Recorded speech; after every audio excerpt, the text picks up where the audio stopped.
It is a rather odd thing that so many people these days, on what is called the left, are told and believe not to listen to stupid old white men like myself. The very odd and ironic thing about this is the people who are financing all of these people, the ones far, far behind the scenes, the real elite, the financial elite, are rather older men than myself. Doesn't matter how old I am, because age is irrelevant, really, and all that. But nonetheless, all those people who say don't listen to old white men, stupid, whatever they are actually controlled by old white men in big financial organisations. So it's rather ironic, they're told not to listen. The reason they're told not to listen to old white men like myself is we can explain things and analyse things so to the people who are told not to listen to us in ways that may wake them up to certain facts that's going on in our world in regards to, let us just call climate change for one thing in particular, because it's such a big thing in people's minds. It's not a big thing in my mind, and people with more sort of or greater understanding of climate change, it's not a big thing at all. It's something that happens and been happening perpetually for thousands of years and millions of years. It's got to happen. But to say that humans are responsible for this climate change makes no sense whatsoever, even if the interaction humans have within the biosphere itself, that is the Earth, creates some sort of effect upon the environment. That is the nature of nature itself. Humans are a byproduct of nature, like everything else on the planet. From the worms to the snakes to the whales and everything else has its own effect upon its environment, and it's all interactive. The difference is humans have, say, taken on like a relative to a godlike form and take their cues from deities and how to behave, and that they got the tickets on themselves at what great beings they are in the scheme of things, and they can invent things through their amazing technology. That has evolved over the millennium. Technology has evolved amazingly, and some parts of culture, humans' culture, has thankfully evolved, so it's less likely to go out and kill each other in amazing tribal wars between kings. So we're eliminating warfare, thankfully, and hopefully forever. But other than that, humans are sort of primitive in a way that they're easily led into collectives and then into beliefs. We've seen time and time, or forever, over the centuries, where the Catholics had their collectives, people living in fear of the devil and the God and the Inquisition, and then the people were living in fear of burning in a great roast in hell if you didn't behave yourself. And now people are told you're going to burn on Earth itself if you don't do something about climate change. So they replaced one belief, very clever old white men have replaced one belief of burning in hell because you've not been a good boy or girl to burning on Earth itself because somehow you're going to cause the climate to go suddenly roast and get really hot and roast everyone to death, or do something, or create cataclysmic sort of climate weather events and all that. And none of it actually makes sense. The thing is, and then now they've got people saying you are denying the climate science. Well, actual fact, it's not even the right science to say, there is not such thing as climate science. There is investigation, scientific inquiry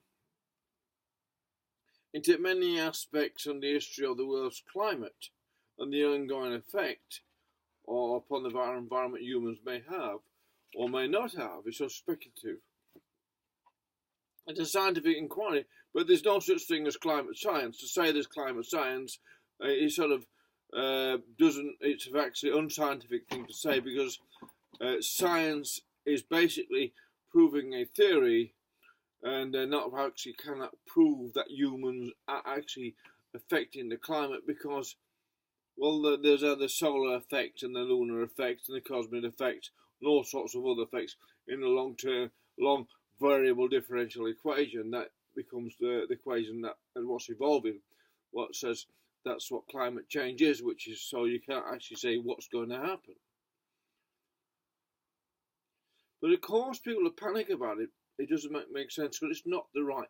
The science is the difference between the science of climate change, whatever that means, and geology and all the other paleontology and all the other sciences involved, is irrelevant to the fact that it's an evolutionary event. So it's an evolutionary, the science of evolution itself, which many people just don't accept or don't understand or refuse to acknowledge or can't get their head around. It's an evolutionary event. Climate change has been the cause of evolutionary events from the day dot on planet Earth, from when life first arose within the primordial gene pools, if you like. I won't go on the whole history of the creation of life through climatic events but I can give a reasonably good rendition of that because I've put a book together called One Law and the Challenge of Eve, which is a book about evolution, a series of essays on philosophical essays and analysation of what evolution actually means in context to cultural evolution of humans themselves, because by the behaviour of humans within families or within the governments or within religions, etc. Nonetheless, it explains evolution reasonably well, and good enough for anyone to understand what evolution is from a layman's perspective and a philosopher's perspective. If you ever want to discover that and the influence religion has or belief systems have on human behaviour, well, I've sort of put it down in there because what they're doing now is contradictory to what ought to be happening if there's a climate change. Because we're all born into the space-time continuum paradigm and we adapt into the climate at the time. You can't force people and adapt to such a situation before it has happened, because you do not know in the world where you are in the world, because everything climate's always local, weather's always local. Your place might benefit from a climate change. You might be one of those places what gets a great economic boost out of the climate change. So it's hard to say. You put pressure on people like they are in Australia and the left and would like to see people sort of go hungry and starve and to try and sacrifice half the population by freezing to death in winter, by cutting their electricity supplies down. Somehow that is going to sort of affect the climate. It affects the people. It doesn't affect the climate. So there's a coercive political effect upon the people about something that's basically in the imagination of those who are doing it, who have no idea that, obviously they've not been educated in the idea what climate change is in really effect, that it's a cause for humans to adapt by the climate, what the climate tells you as it happens. It forces you to adapt. You can't adapt to something if you don't know what the result is. You can't put people in a position before you know what that position ought to be. And that's what they're doing. So, therefore, the science is wrong. It's the wrong science. It's actually about economics within niche environments, which is the science of evolution itself, is about how things adapt within the niche of the economics and the energy within the environment they're in. And if you can watch any David Attenborough's shows, every show he has ever done has basically demonstrated you live with these sort of strange creatures and scorpions and whatever that lives in the desert but hide under the heat of the sand, or the animals that live in the frozen north and then burrow into the snow and keep warm through winter and hibernate. They according to the energy available, which is in the food processing system at the time, wherever they are, then creates a behavior. It creates the behavior. The climate environment creates the behavior. You can't create behavior before something has happened because you do not know what the result will be of climate change. And that's what makes it deeply suspicious. It is the wrong science. And anyone who watches this one now will do a follow-up so to explain explicitly and completely and utterly that climate science, it may say the climate's changing, but it cannot tell you what to do about it, and leave it to a bunch of left-wing politicians who are into socialism and coercion of society into behaving as they say is deeply troubling indeed, because that's what Nazi did, that's what Stalin did, that's what Mao Zedong attempted to do, Pol Pot did. They try to coerce people by fear and threats and whatever you into behaving in a certain way according to the principles of their ideology. So their ideology has got nothing whatsoever to do with the fear of climate change on their behalf, because all they're doing is making money out of it.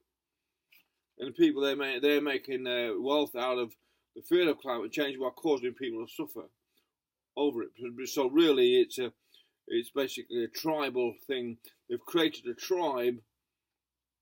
Okay, one tribe now is trying to attack the other tribe, what it sees as whatever it is, opposition to itself. And that's what they've done. They created, instead of democracy being about an intellectual gain over the paradigm changes, it's now gone back to be reverting back to a tribal system where one tribe has a belief in something, another tribe is not sure whether it believes it or not, but it goes along with it for political expediency or financial expedience for energy companies. But that's all climate change has done, politically created a tribal system within democracy itself that cannot come together, or it has difficulty coming together now, intellectually and academically, to solve the sort of economics problems caused by climate policy themselves, forcing up electricity prices. As I said, we'll give a series of talks on this matter now, because I think the left are on the run. They've been defeated in Australia, they've been defeated in America, they're starting to get defeated in England, and it's a time because people are waking up to the fact they don't like being threatened and coerced by a bunch of people into a behaviour they don't believe in. If everyone believes, you can't force people into a belief. This is the thing.